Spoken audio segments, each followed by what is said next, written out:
Hello बच्चों, class 11th की physics में आज हम सब लोग एक मोस्ट इंपॉर्टेंट टॉपिक की शुरुआत करने वाले हैं जिसका नाम है अप्रगामी तरंग। पहला इसका जो चैप्टर है गणितीय विश्लेषण, वो चीज हम सब लोगों ने पढ़ रखा है कि अप्रगामी तरंगे होती क्या है। एक बार फिर से बता देते हैं, अप्रगामी तरंगे वे तरंगे होती हैं जिनमें ऊर्जा स्थिर रहती है। वो ऊर्जा को एक जगह से दूसरी जगह नहीं ले जाती है, बस वो एक ही जगह पर फैलती सिकुड़ती रहती है, फैलती सिकुड़ती रहती है और जिससे ध्वनि उत्पन्न होती है। कौन सी तरंग उत्पन्न होती है? ध्वनि। वैसे ये सभी ध्वनि तरंगे ही हैं। ध्वनि तरंगे भी हो सकती है, विद्युत चुंबकीय तरंगे भी हो सकती है, कोई भी तरंग हो सकती है। ठीक है। तो अप्रगामी तरंग का काम क्या है? वो एक ही जगह पर फैलती सिकुड़ती रहती है, फैलती सिकुड़ती रहती है, जिससे ध्वनि उत्पन्न होती है। ठीक है। और ये परावर्तन प्रगामी तरंगों के परावर्तन के कारण उत्पन्न होता है, दृढ़ सिरे से और साथ ही साथ मुक्त सिरे से। आज हम सब लोग इसमें पढ़ने वाले हैं, ये जो सेकंड चैप्टर है इसमें वायु स्तंभों में कंपन और तनी डोरी में कंपन, इसका यहाँ पर अप्रगामी तरंग के द्वारा हम सब लोग इसका अध्ययन करने वाले हैं। तो आप सभी बच्चों का हमारे अपने प्यारे से यूट्यूब चैनल आदर्श बालाजी सॉल्यूशन पर स्वागत है। इस चैनल पर बालाजी पब्लिकेशन के सारे आंकिक प्रश्न और साथ ही साथ मैथ के क्वेश्चंस कराए जाते हैं। चलिए सबसे पहले हम कुछ चीजों को देखते हैं। जैसे कि जब कोई वाद्य यंत्र, समझिए बात, एक कोई वाद्य यंत्र, आप कोई भी चीज ले लीजिए, गिटार है और आपका एक बांसुरी है, ठीक है, जिससे ध्वनि निकलती, हारमोनियम है, यंत्र से में ध्वनि उत्पन्न करते हैं तो उससे अनेक आवृत्तियां निकलती हैं। भाई जाहिर सी बात है, अगर हम सीटी बजाएंगे तो अनेक आवृत्तियां निकलती हैं। ठीक, बांसुरी बजाएंगे तो अनेक आवृत्तियां, आवृत्तियां ही तो ध्वनि को संचालित करती हैं। उन्हीं कंपन करने का मतलब समझिए बस, कंपन करेंगे, कुछ कण ज्यादा कंपन करेंगे, कुछ कम, वही है आवृत्ति, जिसे स्वर कहते हैं। ये अनेक आवृत्तियां मिलकर के किसका निर्माण करती हैं? स्वर का निर्माण करती है। ठीक है। यदि सभी स्वरों की आवृत्तियां समान हो तो उसे स्वरक कहते हैं। ठीक, जब जो स्वर निकलता है सभी की आवृत्ति एक समान है, एक जैसे ही है, एक जैसा ही आवाज है, ना तो तेजा न तेज न धीमे, एक ही स्वर में एक ही लय में गाया जा रहा है, यह ध्वनि निकल रही है, तो उसी को हम सब लोग स्वरक कहते हैं। और उसमें हम सब लोग पढ़ेंगे मूल स्वरक क्या होता है, या मूल स्वर के नाम से भी हम सब लोग इसको जानते हैं। जब कोई तार, वायु स्तंभ, वायु स्तंभ का मतलब आप बांसुरी भी ले सकते हैं और पेन की कैप भी ले सकते हैं, सीटी ले सकते हैं, जिसे हवा मार करके, हवा मुंह से हवा मार करके जो ध्वनि निकलती है वो वायु स्तंभ भी होते हैं।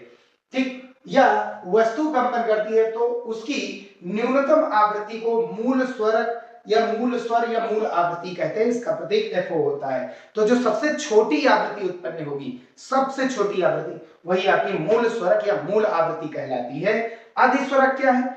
बाकी जितने सारे, भाई पहला वाला छोड़ दो, सबसे न्यूनतम वाला, बाकी जितने सारे आवृत्तियां हैं वो आपकी सभी क्या कहलाती हैं? अधिस्वरक ओवरटोन्स कहलाती हैं। ठीक है भैया। तो मूल स्वर से ऊंची आवृत्ति या मूल स्वर को छोड़ करके बाकी बची आवृत्ति वाली ध्वनियों को अधिस्वरक कहते हैं। ये मूल स्वर के साथ साथ ही उत्पन्न होती है, बस इनकी आवृत्ति क्या होती है? मूल से ज्यादा। ठीक, और ध्वनि को विशिष्ट गुण प्रदान करती है। क्लियर है बात? समझ में आई बात? पहला क्या होता है? पहला होता है मूल स्वरक, और फिर आएगा प्रथम अधिस्वरक, फिर द्वितीय अधिस्वरक, फिर तृतीय अधिस्वरक। क्लियर है बात? ठीक। अब सन्नादी क्या होते हैं? तो कुछ ऐसे अधिस्वरक जो मूल स्वरक के गुणज में हो। भाई ध्वनि तरंगे हैं, ध्वनि तरंगे संचरित हो रही माध्यम में, हमने ध्वनि उत्पन्न किया किसी के द्वारा, वाद्य यंत्र द्वारा। अब उसमें क्या है? कई सारी आवृत्तियां हैं, कई सारी आवृत्तियां हैं। सबसे छोटी आवृत्ति हो गई मूल आवृत्ति, ठीक है, या मूल स्वरक जिसको कहते हैं, और बाकी सारे अधिस्वरक। अब जितने भी अधिस्वरक मूल स्वर के गुणज में हो वही आपके सन्नादी कहलाते हैं। यदि अधिस्वरक मूल स्वर के गुणज में हो तो उसे सन्नादी कहते हैं, और यदि गुणज सम संख्या में हो तो उसे सम सन्नादी, और यदि विषम गुणज में है तो उसे विषम सन्नादी कहते हैं। तो मूल स्वर प्रथम सन्नादी होता है, और इसके बाद मूल पहला होता है मूल स्वर, फिर इसके बाद आता है प्रथम अधिस्वरक और वो होता है द्वितीय सन्नादी, तृतीय अधिस्वरक होता है द्वितीय सन्नादी। अब इसके बारे में कुछ और चीजें देखते हैं। इसका फार्मूला Fn बराबर n Fo होता है। अगर आप n का n सम संख्या है तो ये सम सन्नादी होगा Fn, अगर n विषम संख्या है तो Fn हो जाएगा विषम सन्नादी। अब हमने एक एग्जांपल ले लिया, कि एक कोई वाद्य यंत्र द्वारा कई सारी आवृत्तियां उत्पन्न होती हैं, कई आवृत्तियों वाली ध्वनियां उत्पन्न होती है। F1, F2, F3, F4 dot dot dot चलते चले जाइए। तो यहाँ पर जो भैया F1 होता है वो आपका क्या होता है, सबसे छोटी आवृत्ति होती है। इसको सबसे पहले आरोही क्रम में लिखेंगे तो F1 देखेंगे, जो सबसे छोटी आवृत्ति है F1, उसी को हम सब लोग मूल स्वरक कहते हैं या मूल आवृत्ति कहते हैं, और इसको हम FO से लिखते हैं। आप चाहे FO बराबर F1 डाल सकते हैं। बाकी इतने सारे लोग जो बच रहे हैं इन सभी को हम कहते हैं अधिस्वरक। ये हो गया प्रथम अधिस्वरक, ये द्वितीय अधिस्वरक, ये तृतीय अधिस्वरक, चतुर्थ अधिस्वरक, ऐसे आएगा। ठीक है, इसको छोड़ करके बाकी ये प्रथम, ये जो आया है F1, ये आपका क्या है, मूल स्वरक तो है, साथ ही साथ प्रथम सन्नादी भी है। और ये क्या है, प्रथम अधिस्वरक और द्वितीय सन्नादी है। और ये क्या है, तृतीय अधिस्वरक और द्वितीय सन्नादी है। ऐसे चलते चले जाए, द्वितीय अधिस्वरक और तृतीय सन्नादी है। ठीक है, ये चीजें हैं। आगे एक एग्जाम्पल हम सब लोग देखते हैं। एक एग्जाम्पल बहुत ही बेहतरीन है, उसके द्वारा चीजें समझ में आएंगी। एग्जाम्पल है, यदि ध्वनि स्रोत से उत्पन्न विभिन्न आवृत्तियां 200, 300, 500, 150, 500 और 600 हर्ट्ज इत्यादि हैं, तो स्रोत के मूल स्वरक, विभिन्न अधिस्वरक तथा सन्नादी ज्ञात कीजिए। तो आपके पास एक कोई स्रोत है, उससे सबसे पहले जो उत्पन्न हो रही है आवृत्तियां, उसको आरोही क्रम में लिखेंगे। कौन से क्रम में लिखेंगे भैया, आरोही क्रम में। तो आरोही क्रम में लिखेंगे तो सबसे छोटी क्या होगी, सबसे छोटी जो आवृत्ति आपकी आएगी वो 150 हर्ट्ज वाली होगी, 150 हर्ट्ज। और फिर इसके बाद 200 हर्ट्ज है, और फिर इसके बाद 300 हर्ट्ज है, और फिर इसके बाद कितना है, 200, 300, 500 और 600, कामा 500, और ये हो गया 600 हर्ट्ज। हो गई बात क्लियर। ये आपका क्वेश्चन स्टार्ट हो गया है। तो इसमें जो सबसे छोटी आवृत्ति है वो कौन सी, सबसे छोटी आवृत्ति, सबसे छोटी आवृत्ति, सबसे न्यूनतम आवृत्ति। तो न्यूनतम आवृत्ति, न्यूनतम आवृत्ति ही आपकी होती है मूल स्वरक, जिसको हम सब लोग किससे लिखते हैं, FO से। मूल स्वरक जिसको हम सब लोग FO से रिप्रेजेंट करते हैं, और वो है कितना आपके पास, 150 हर्ट्ज। तो 150 हर्ट्ज आपका हो गया न्यूनतम आवृत्ति, और इसी को मूल स्वरक कहते हैं। मूल स्वरक हो गया। अब अधिस्वरक आएगा, बाकी जितने लोग हैं वो सभी अधिस्वरक। तो प्रथम अधिस्वरक, अच्छा ऐसे ही लिख दे कोई, अधिस्वरक यहां पर लिख देते हैं, अधिस्वरक ओएटून्स बोला जाता है। अधिस्वरक आपके कौन कौन हुए, अधिस्वरक, ये प्रथम अधिस्वरक आपका हो गया 200 हर्ट्ज, प्रथम अधिस्वरक होता है। और ये 300 हर्ट्ज द्वितीय अधिस्वरक, और ये 500 हर्ट्ज तृतीय अधिस्वरक, और 600 हर्ट्ज चतुर्थ अधिस्वरक हो गया आपका। तो ये प्रथम अधिस्वरक है, ये द्वितीय अधिस्वरक है, और ये तृतीय अधिस्वरक है, और ये चतुर्थ अधिस्वरक है। क्लियर है बात। अब बचा आपका सन्नादी। क्या बचा आपका, सन्नादी। तो सन्नादी कौन कौन होंगे वो चीज देखिए आप। सन्नादी कौन कौन होंगे, सन्नादी, उसके लिए हमने फार्मूला पढ़ रखा, Fn बराबर n इंटू FO, जो FO के गुणज में हो। FO कितना है आपके पास, 150 है, तो 150 के गुणज वाले कौन कौन है, पहले इनका मान 1 डालेंगे। तो 1 गुणा, ध्यान से समझिए बात, अगर हम यहां से प्रथम सन्नादी निकालेंगे, प्रथम सन्नादी, सन्नादी ही निकाल रहे हैं लेकिन कौन सी सन्नादी है, प्रथम सन्नादी, प्रथम सन्नादी। तो उसके लिए हम क्या करेंगे, n का मान कितना डालेंगे, 1 डालेंगे। ठीक है, तो 1 इंटू FO कितना है, 150 हर्ट्ज। तो भैया प्रथम सन्नादी आपका कितना निकल गया है, 150 हर्ट्ज। 2 मिनट रुक जाइए बस।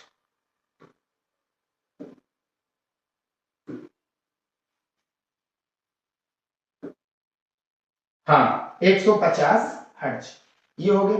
तो सन्नादी कौन कौन हुए, 150 का गुणज वाला कौन कौन हुआ, पहले वो चीज लिख लेते हैं। 150 खुद हुआ, और दूसरा 300 होगा जब 2 से गुणा कराएंगे, और फिर आएगा 450, और वो है नहीं इसमें, अब बचा कौन आपके पास, 450 आएगा, लेकिन 450 आपका है नहीं ना, 3 से जब गुणा कराएंगे, यह है नहीं। अब अगला कौन बचा, 600 हर्ट्ज। ये सभी आपके सन्नादी हैं। 500 और 200 सन्नादी नहीं, क्योंकि ये मूल आवृत्ति के गुणज में नहीं आता है, ठीक है, या 150 की टेबल में नहीं आता है। अब ये हो गया प्रथम सन्नादी। द्वितीय सन्नादी निकालने के लिए, सेकंड सन्नादी, द्वितीय सन्नादी निकालने के लिए हम क्या काम करेंगे, इनका मान कितना डालेंगे, 2 डालेंगे, तो ये मिलेगा F2 बराबर इनका मान 2 और इनटू में FO कितना है 150, तो ये हो गया 150 का 2 से गुणा कराएंगे तो 300 हर्ट्ज। अच्छा, ये 150 को मूल स्वरक तो कहते ही कहते हैं, 150 मूल स्वरक तो ये, साथ ही साथ प्रथम सन्नादी भी है, और जो 300 है वो द्वितीय सन्नादी तो है ही है, साथ ही साथ द्वितीय अधिस्वरक भी है। क्लियर है बात, ऐसे चलता है ये प्रक्रम, ये चीज याद रखिए। इसको थोड़ा सा ऊपर ले लेते हैं।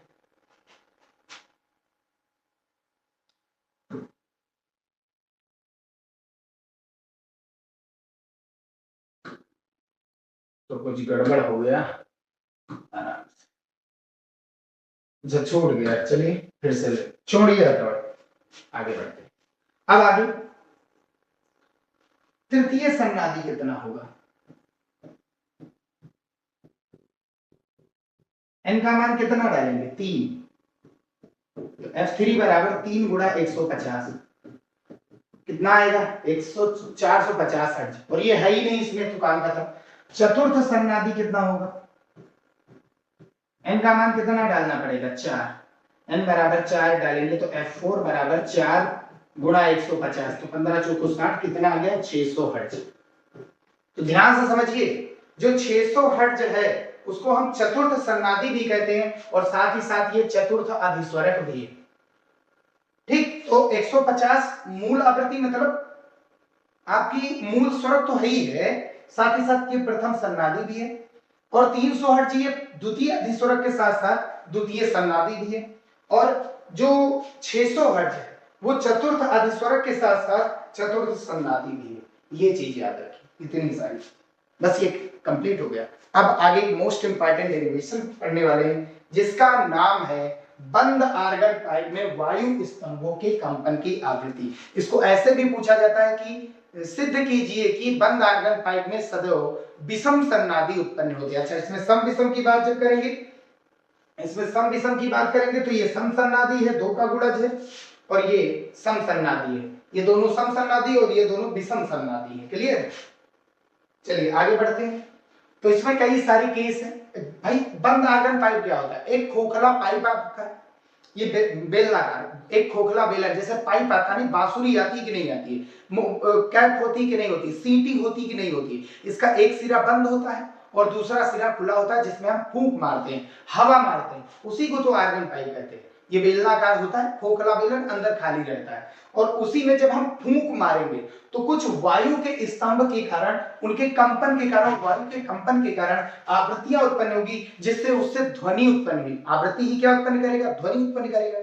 तो उसी की हम यहां पर बात करेंगे, ठीक है बात क्लियर।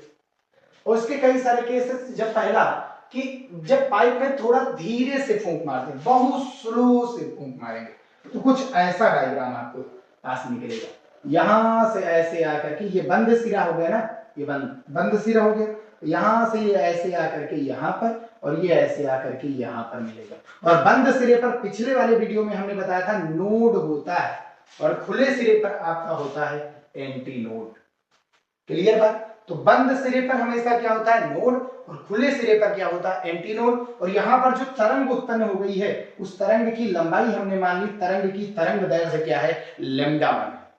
भाई हमने कुछ धीरे से फूंक मारा तो तरंग निकली कि नहीं निकली, भाई तरंग निकली, तरंग है तो उसकी लंबाई भी कुछ होगी, तभी तो कुछ आवृत्ति होगी उसकी।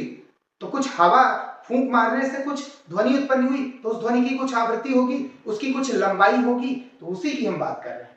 इसकी लंबाई कितनी है, लैम्डा। पूरे पाइप की लंबाई कितनी है, एल। और बंद सिरे पर हमेशा क्या आएगा, नोड, खुले सिरे पर एंटी नोड। और एक एंटी नोड और नोड के बीच की दूरी, ये चीज हमने बता रखी पहले से ही, एक नोड और एक एंटी नोड के बीच की दूरी होती है λ/4। एक नोड और एक एंटी नोड के बीच की दूरी होती है। तो ध्यान से देखेंगे तो L आपका किसके बराबर हो गया, λ1/4। यहां पर हम लिख सकते हैं माना उत्पन्न, आर्गन पाइप में उत्पन्न ध्वनि तरंग की तरंग दैर्ध्य λ1 है।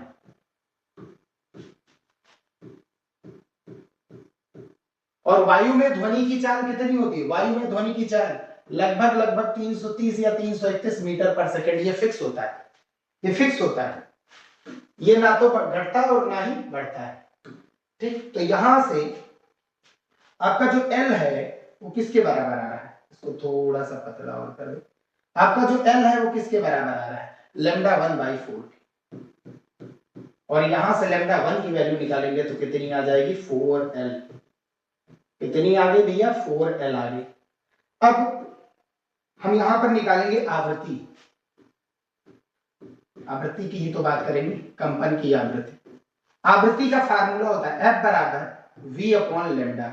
V क्या है, तरंग की चाल, भाई तरंग चल रही होगी, कौन सी तरंग, ध्वनि तरंग, ध्वनि उत्पन्न होती है ना। तरंग की चाल वायु में कितनी होती है, फिक्स होती है 330 मीटर पर सेकंड। ये ना तो घटता है ना तो बढ़ता है, आप चाहे धीरे बोलिए चाहे तेज बोलिए, वायु में ध्वनि की चाल एकदम नियत रहेगी। बस धीरे तेज बोलने से आपकी L, F और लैम्डा बदलेंगे, V तो वही रहेगा, ये केवल माध्यम बदलने पर होगा। तो भैया अगर λ1 है तो आवृत्ति भी कितनी होगी, F1। तो यहां पर वैल्यू डालेंगे तो V/λ की वैल्यू कितनी आई है, 4L। तो यहां से F1 आपका कितना निकल के आया है, V/4L। अब F1 को हमने क्या नाम दिया था, सबसे छोटी आवृत्ति होती है ना F1, बड़ी तरंगदैर्घ्य सबसे छोटी आवृत्ति। और यहां पर हम F1 को कहते हैं, F1 को सबसे छोटी है ना, F1 को मूल स्वरक कहिए या फिर प्रथम सन्नादी। F1 को मूल स्वरक या प्रथम सन्नादी कहते हैं। F1 को मूल स्वरक या प्रथम सन्नादी कहते हैं। क्लियर है बात भैया। अब आगे बढ़ते हैं सेकंड केस। अगला केस क्या है कि जब पाइप में थोड़ा तेजी से फूंक मारते हैं, थोड़ा तेजी से फूंक मारेंगे तो सेकंड वाला केस आएगा, सेकंड वाला केस आएगा। तो इसमें क्या होगा, थोड़ा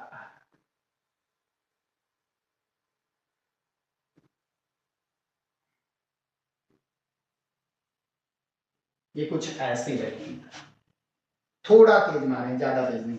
बंद सिरा है, नोड बनेगा, खुला सिरा है एंटी नोड, बंद सिरा है तो नोड। यहां भी एंटी नोड बनेगा, लेकिन लिखने से क्या मतलब है, कोई मतलब नहीं, कुछ मिलेगा नहीं, इसी से एक से ही काम हो जाएगा, तो लिखने कोई मतलब नहीं है। अब समझिए बात, यहां पर दो नोड के बीच की जो दूरी होती है उसको λ/2 से रिप्रेजेंट करते हैं। समझिए बात, दो नोड के बीच की दूरी कितनी होती है, λ/4। और एक एंटी नोड और एक नोड के बीच की दूरी होती है λ/4, ये λ/2 होती है, सॉरी माफ कीजिए। दो नोड हो चाहे दो एंटी नोड, इनके बीच की दूरी λ/2 होती है, और एक नोड और एंटी नोड के बीच की दूरी λ/4 होती है। ये λ/2, ये λ/4, ये λ/2, ये λ/4, थोड़ा इधर उधर हो जाता है। तो माना उत्पन्न ध्वनि तरंग की तरंग दैर्ध्य जो है वो कितनी है, λ2 है। कितनी है भैया यहां पर, λ2।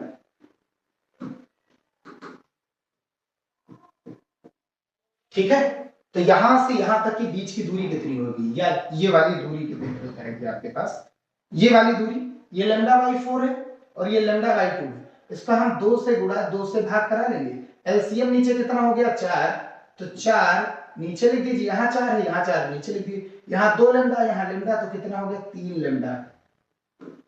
क्लियर बात, 3 λ/4, इसको हम जोड़ेंगे तो 3 λ/4, और लैम्डा कौन सा है, λ2, तो ये बन गया आपका। तो यहाँ पर जो L है आपकी बार लंबाई वो किसके बराबर आ गई, यहाँ पर जो L है यानी लंबाई है वो किसके बराबर हो गई आपकी, L बराबर आपकी होगी 3 लैम्डा 2 अपॉन 4, 3 लैम्डा 2 अपॉन 4। अगर लैम्डा 2 की वैल्यू निकालेंगे यहाँ से तो 4 ऊपर जाएगा 3 नीचे, ये बन जाएगा 4L अपॉन 3। ठीक, अब आवृत्ति हम निकाल लेते हैं यहीं पर, इसको थोड़ा इसको उठा करके यहां से इधर ले जाते हैं ज्यादा सही है। अब हम आवृत्ति की बात करते हैं। आवृत्ति आपकी कितनी होगी, उत्पन्न आवृत्ति F2 बराबर V अपॉन लैम्डा 2। ध्वनि की चाल तो V ही रहेगी, माध्यम वायु ही, वैल्यू डाल दीजिए। V अपॉन लैम्डा 2 कितना है, 4L अपॉन 3, 4L अपॉन 3, तो 3 चला जाएगा ऊपर, तो F2 कितना आ जाएगा आपके पास 3V अपॉन 4L। ठीक है, ये बन गया आपका F2। और F2 को हम क्या कहते थे, प्रथम, अब F2 को क्या कहते थे, F2 को हम कहते थे प्रथम अधिस्वर और द्वितीय सन्नादी। अधिस्वर प्रथम कौन सा आएगा, मूल वाले को छोड़ करके, F1 को छोड़ करके जो जस्ट बाद वाला आता है यानी F2 प्रथम अधिस्वर हो गया। तो इसी को हम सब लोग यहां से उठा करके कॉपी करेंगे और यहां से हम इसको ले आते हैं यहां पर क्या हो गया F2, F2 को क्या कहेंगे, प्रथम अधिस्वर, F2 को क्या कहेंगे, प्रथम अधिस्वर। प्रथम अधिस्वर यह कौन सा सन्नादी, द्वितीय सन्नादी, क्योंकि प्रथम सन्नादी तो आ ही गया था। क्लियर बात भैया, कहते हैं, हो गया ये इतना। अब आगे बढ़ते हैं, अब की बार पाइप में और तेजी से फूंक मारेंगे भाई, धीरे धीरे धीरे धीरे धीरे धीरे फूंक मारेंगे, कई सारे केसेस बनेंगे। तो ये कुछ इस जैसा केस बन जाएगा यहां पर, यानी कुछ ऐसी तरंगे गई, ऐसी, ये कुछ ऐसा डायग्राम बनेगा।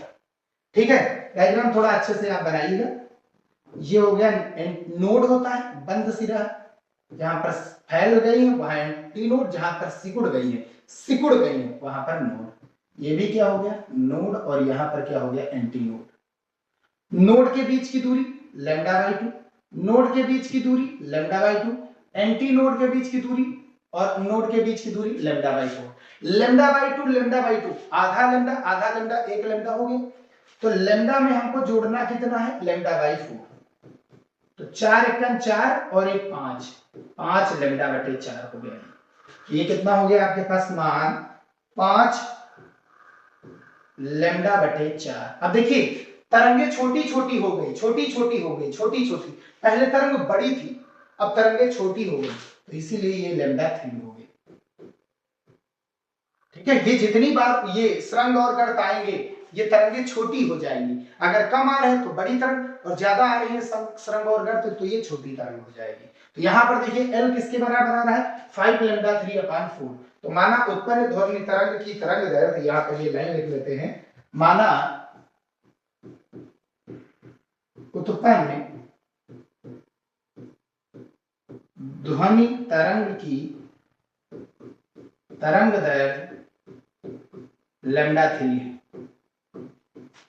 लैम्डा 3 है। तो लैम्डा 3 भैया किसके बराबर हुआ,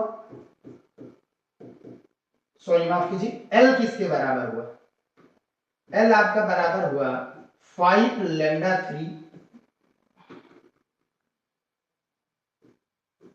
5 लैम्डा 3 बाई 4, यही तो है 5 लैम्डा 3 बाई 4। यहां से लैम्डा 3 का मान हम निकालेंगे,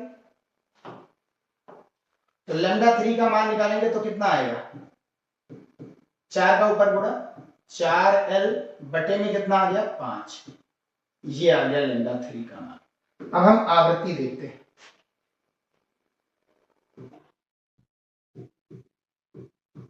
तरंग दैर्घ्य पता होगी, आवृत्ति F बराबर V अपॉन लैम्डा, तो लैम्डा क्या है 3 है, तो आवृत्ति क्या होगी 3 हो जाएगी। वेग वही रहेगा, वायु की बात हो रही है, वेग बदलेगा नहीं। लैम्डा 3 कितना है 4L अपॉन 5, 5 कहां जाएगा ऊपर, तो F3 की वैल्यू कितनी मिल गई 5V अपॉन 4L। अब F3 को हम क्या कहते हैं? F3 को द्वितीय आधिस्वरक। F1 हो गया था मूल स्वरक, फिर F2 हो गया प्रथम अधिस्वरक, और ये द्वितीय अधिस्वरक। द्वितीय अधिस्वरक या फिर आप तृतीय सन्नादी कह दीजिए।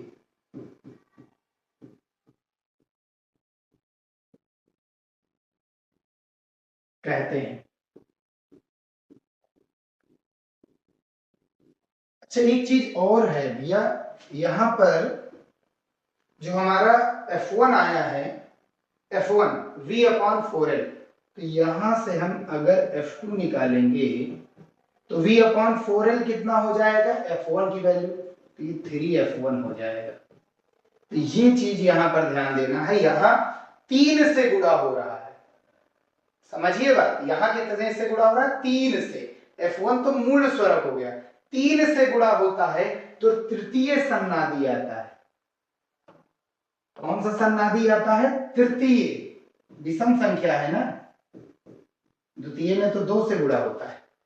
अब यहां V/4L F1 हो जाता है, V/4L F1 हो गया, तो यहां से F3 की वैल्यू कितनी मिल गई? 5। V/4L किसका मान हो गया? F1 का। और यहां कितने से गुणा हो रहा है? 5 से। तो 5 से गुणा हो रहा है तो ये पंचम सन्नादी होगा। जितने से गुणा होगा, जितने से गुणा होगा, यहां पर बात समझिए बात, जितने से गुणा होगा F1 का वही सन्नादी होगा, ठीक है? बाकी वही, वो तो फिक्स है, वो द्वितीय अधिस्वरक ही होगा, ठीक है भैया? और ये बाकी ये तृतीय द्वितीय अधिस्वरक और वो प्रथम अधिस्वरक हो गया। अब हम रेशियो निकाल लेते हैं, ये चीज थोड़ा सा ध्यान देना था, ठीक है? अब हम यहां पर निकालते हैं रेशियो, इन सभी का क्या निकालते हैं? रेशियो। F1 F2 F3, तो तीनों का रेशियो निकालेंगे, F1 F2 और F3। ये वायु स्तंभों के कंपन की आवृत्ति हो गई। तो F1 हमारा कितना आया था? V/4L। F2 कितना आया था? 3V/4L, तृतीय सन्नादी आया था। और F3 कितना आया है हमारे पास? 5V/4L। V/4L V/4L V/4L cancel, यहां कितना बचा? 1। ये चीज आप समझिए यहां से, ये हो गया 1, फिर रेशियो 3 और फिर रेशियो 5। तो यहां से हम देख सकते हैं जो रेशियो मिला है वो विषम गुणज का मिला है। विषम मिले कि नहीं मिले? विषम। कौन कौन सा सन्नादी है? प्रथम सन्नादी, तृतीय सन्नादी, पंचम सन्नादी है। अतः बंद आर्गन पाइप में, कौन से आर्गन पाइप में? बंद आर्गन पाइप में, बंद आर्गन पाइप में सदैव कौन सा सन्नादी उत्पन्न होते हैं? विषम सन्नादी उत्पन्न होते हैं, विषम सन्नादी उत्पन्न होते हैं।